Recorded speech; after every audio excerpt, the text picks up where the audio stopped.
Yes, I told her, Annalise's behavior was obnoxious, unprofessional, even occasionally cruel.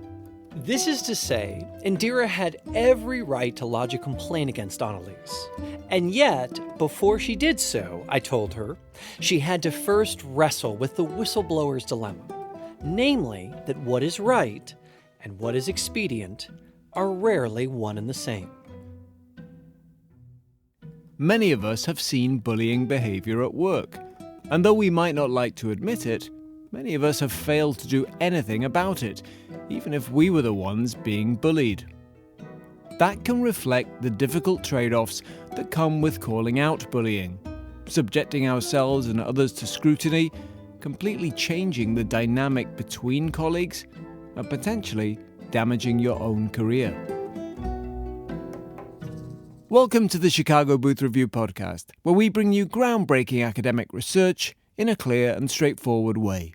I'm Hal Weitzman, and in this episode, we're sharing insights from John Paul Rollert, an adjunct associate professor at Chicago Booth and our in-house ethicist. In this essay from 2018, Rollert reflected on what he calls the precarious relationship between ethics and expediency when it comes to blowing the whistle on workplace bullying. It's read for us by the author.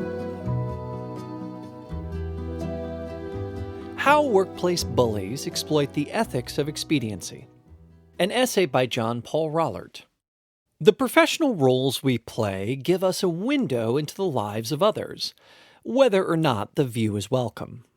Psychiatrists find themselves asked to interpret fairly disturbing dreams during cocktail hour.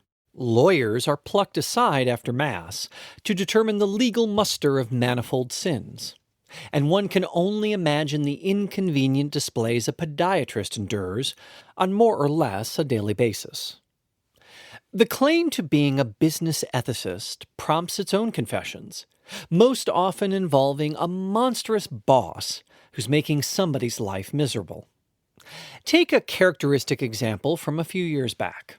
Fresh from college, a family acquaintance, we'll call her Indira, had landed herself a post at a prestigious consulting firm. The learning curve for such positions is famously steep, but the climb is far more perilous when it seems like someone is busy rolling boulders in your path from somewhere far above you. Such was the case for Indira during her second rotation, when she came under the supervision of a senior consultant, we'll call her Annalise, who seemed at best careless about her feelings, and at worst, a tad sadistic. After months of comments that did little to help her improve her work performance, and absolutely nothing for her self-esteem, Indira was at her wit's end and turned to me for advice. She told me about her troubled days, not a few of which ended in tears, and the behavior of the boss who provoked them. When she was done, I gave her a sympathetic smile and prepared to administer the bitter dollop of advice I had given many times before.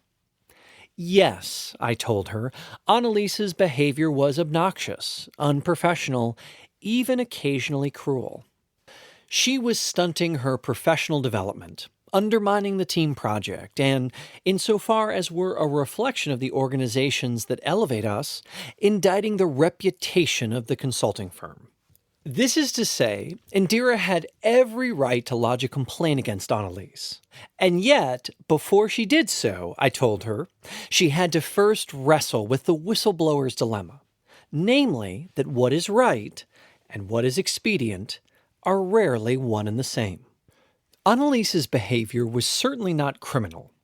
If it were, the matter might actually have been easier to resolve. Instead, she was callous in her conduct, with bouts of outright mean-spiritedness. In other words, she was a bad boss and something of a bully. Fair enough, I said, but encountering such individuals is not like catching sight of Garbo. Throw a nickel or two in the air at Grand Central during rush hour, and you'll almost certainly hit one. Still, it wasn't primarily the fact that such behavior is not uncommon in the workplace that gave Indira's conundrum the quality of steel pincers. To escalate the matter to the level of a formal complaint with human resources was to cross a Rubicon of sorts in her relationship with Annalise, And once she had done so, there was no bridge that might take her back across those icy waters. Moreover, given that her behavior, if undoubtedly unpleasant, was by no means extraordinary, every workplace, it seems, has at least one Annalise. Even if Indira weren't branded by others a whiner for lodging her complaint, or, ironically, someone who was difficult to work with, she still faced the possibility that, when all was said and done, for a time at least, Annalise would still be her supervisor. Yet none of these was the principal factor in Indira's ultimate decision. Rather, the chief consideration was an inconvenient truth. She needed Annalise. She would soon be applying to business school, and Annalise had supervised her work longer than anyone she had ever known. Not only that, for all of her boss's nastiness, Indira, whose poker face was first-rate, was actually convinced that Annalise liked her. "She'll write me a good letter," she said rather hopelessly. The assumption was not only decisive for Indira, it proved clairvoyant. She got into her top choice for business school despite Annalise, and because of her. I thought this was the right decision at the time, and counseled her accordingly. But with the Me Too movement and the avalanche of anecdotes involving far more harrowing trade-offs between preserving one's career and pursuing justice, I find myself returning to the precarious relationship between ethics and expediency, and how it shapes, and so often deforms, those who wield power. The poster boy for this movement, if the poster were conceived by the Marquis de Sade and illustrated by Goya, is Harvey Weinstein, the disgraced movie mogul whose behavior with women was reportedly so preposterous and brutal that in the closing months of 2017, it sustained more than 30,000 words of reporting between the New York Times and the New Yorker. For all that the coverage did to expose an elaborate apparatus, arranged over decades to perpetuate one man's predations and silence his victims, an apparatus, reports suggest, that included sophisticated public relations campaigns, stringent non-disclosure agreements, and an in-house coterie of enablers and strategic alliances in politics, the press, and across the world of the arts and entertainment.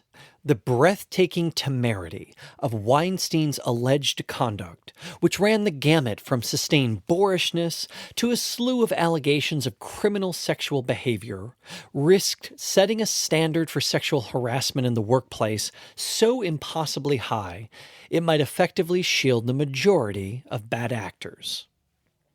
Thankfully, the national conversation prompted by Me Too successfully navigated this ditch. By encouraging women to share their stories, the movement broadened the popular understanding of what actually qualifies as sexual harassment. Today, many Americans now not only appreciate the prevalence of such behavior in professional settings, they have come to see the boss who solicits sexual favors and the one who expects subordinates to indulge misogynistic remarks and locker room banter as 2 points on the same continuum encompassing the abuse of power. The reckoning brought about by the Me Too movement is certainly overdue. Long regarded as trifling events or even fodder for juvenile humor, examples of sexual harassment in the workplace, so vividly chronicled across so many painful stories, amount to an epidemic that is well deserving of the soul-searching it has prompted and the intense scrutiny it has received. Still, abuses of professional power aren't limited to salacious matters. And there seems good reason to start a second conversation about injuries that aren't essentially sexual in nature, especially because the same instinct underlies them: to do whatever one wants to do, whenever one wants to do it, regardless of the harm that comes to others. The judiciary system, of all places, provides an excellent case study in Alex Kazinski, who was until recently a judge on the Ninth Circuit Court of Appeals. When I attended Yale Law School in the late 2000s, Kazinski, who had been appointed to a federal appeals court by President Ronald Reagan at the tender age of 35, was known as the renegade feeder judge who openly flouted the gentleman's agreement among federal judges to wait to interview students until the fall of their third and final year of law school. When they complain about the bad apples, he wrote, alluding to the debate over when and how judges should select clerks, they're usually talking about me. The impish acknowledgement appears in Confessions of a Bad Apple, a 1991 essay wherein Kazinski defended the wisdom and right of federal judges to pluck clerks from the ranks of elite law schools whenever they please. Getting a jump on his colleagues, and regardless of their sensitivities, Kazinski poached the very best second-year law students he could find, offering them the opportunity not only to work in his chambers, but to be fed along to the conservative justices he was intimate with, who could afford them the capstone of a Supreme Court clerkship. If, for an ambitious young law student, there is absolutely nothing better than a clerkship on the High Court, the best thing in life, in this instance, was certainly not free. The Pasadena-based judge had a reputation among students at Yale for being something like the Charles Manson of the circuit court system, crazy, cruel, and requiring cult-like devotion. The hours his clerks kept were gratuitous. It is widely known that my clerks are on call 24 hours a day, he wrote in his essay, and the rumor was that they were only allowed one weekend off a year. What did they do with all their time? Rewriting, it seems. Kazinski was infamous for endlessly revising the judicial opinions his clerks helped him assemble. My clerks and I normally go through 20 to 30 drafts of an opinion, he acknowledged, and 50 or 60 drafts is not uncommon as I polish and revise. Though they weren't inconsistent with the reputation, neither the inordinate hours, which far outstripped anything required for even a Supreme Court clerk, nor the Sisyphean writing process gave Kazinski his unnerving renown as a courthouse bully. Indeed, he was already infamous for his conduct before anyone was obliged to call him honorable. During his Senate confirmation in 1985, stories of Kazinski's behavior as a civil servant nearly derailed his judicial nomination. As the New York Times reported, testimony and affidavits were provided by half a dozen people who worked with him when he was a special counsel for the Merit Systems Protection Board, an executive branch office charged, ironically, with protecting the rights of federal employees. When Kazinski was an administrator, his coworkers said, his behavior was cruel, humiliating, and even sadistic. John F. Hollingworth, a former administrative director at the Merit Board's Office of Special Counsel, went so far as to claim, "I cannot recall a more callous disregard for people than Mr. Kazinski exhibited," citing in his affidavit incidences such as demanding that a messenger be fired when one piece of correspondence could not be located, and issuing a notice of farewell to an employee who had cancer and had not yet finalized plans to leave the office. Kazinski, for his part, ordered Hollingworth to fix office furniture. Notwithstanding these complaints, nor the report that 6 of the 8 most senior lawyers quit during his tenure, Kazinski was approved by the Senate largely along party lines. If the experience of being publicly admonished by members of the Senate had any abiding effect on him, he lacks judicial temperament, is prone to anger, and is lacking in compassion, said Carl Levin, Democrat of Michigan. Like heat from a kiln, it appears to have hardened the mold of his behavior. One of his clerks, Heidi Bond, would later describe the cumulative trauma of working under him in a December 2017 blog post. "I began waking from sleep, heart racing, hearing imaginary double beeps summoning me to his office. Even trivial mistakes," she wrote, the misplaced comma or misspelled word, would prompt the invitations, together with a fit. I do not think a week passed without at least one such outburst. During bad times, they were a daily occurrence. Such on-the-record accounts of a judge's bedside manner are exceedingly rare. Clerks rarely speak out about their experience, in part for reasons of protocol. Judicial ethics curtail what they may say about the activities of judges inside their chambers, but also because of the central role these judges play in their personal and professional lives. They are at once parental figures, peerless referees, and lifetime mentors, creating relationships between law clerks and their judges that Slate's Dahlia Lithwick described as mostly built on worshipful silence. If this is true for the average judge, imagine the aura about one such as Kazinski. As someone whose extraordinary reputation among law students was built on precocious achievement, impeccable legal prose, and, above all else, the quid pro quo proposition of a Supreme Court clerkship, for nearly 30 years, the judge had loomed in many impressionable young minds as both token and trigger for the acme of lawful ambition. Thus, the bravery of Heidi Bond is especially unusual, and the occasion is explained by the Me Too movement. For beyond the berating and belittling, writerly indecision, and the intense work requirements, Kazinski, it seems, had a flair for sexual indiscretion. The incident Bond recounted on her blog involved the judge sharing pornographic pictures and wantonly probing her opinion of them.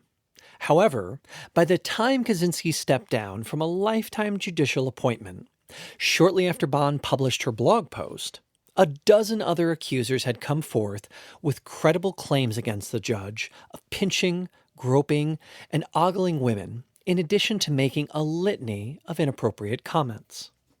While such stories never surfaced in the gossip when I was in law school, to be perfectly frank, I was hardly surprised by them.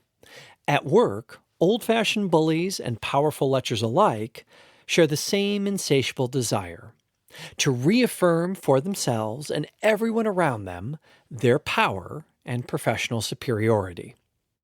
On her blog, Bond wrote that when she objected to Kazinski's instruction to stop reading romance novels on her dinner break, he reminded her that he controlled not only what she read, but virtually every other aspect of her life as well.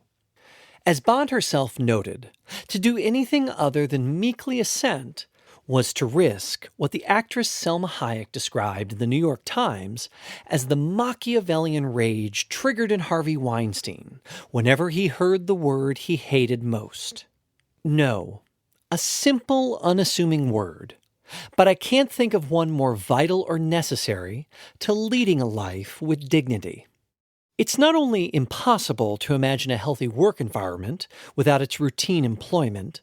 Practically speaking, the ability to decline a request that is crude, cruel, or manifestly ridiculous seems like a pretty elemental feature of any organizational structure that is not entirely incompetent. And yet, even as we come to grips with the stubborn nature of sexual harassment, we still too often dismiss the casual sadism of senior executives as simply an unavoidable part of being gainfully employed or even a professional rite of passage. Suck it up is the advice one most often hears, at least if she seeks to advance. This is close enough to the advice I've given in the past that I now worry about its deeper wisdom. As the Me Too movement has demonstrated, the relationship between what is right and what is expedient is not static. It shifts in favor of justice when individuals confront brutal bosses, calling out their offenses and making damn sure they can't get away with them. True, there will always be a price to raising one's voice. Doing so takes courage, and courage isn't cheap. But when the price is professional ruin, it indemnifies the bully and forces everyone around him to pay for his bad behavior. That's it for this episode. To learn more, visit our website at chicagobooth.edu/review. When you're there, sign up for our weekly newsletter so you never miss the latest in business-focused academic research. This episode was produced by Josh Stunkel. If you enjoyed it, please subscribe and please do leave us a 5-star review. Until next time, I'm Hal Weitzman. Thanks for listening to the Chicago Booth Review podcast.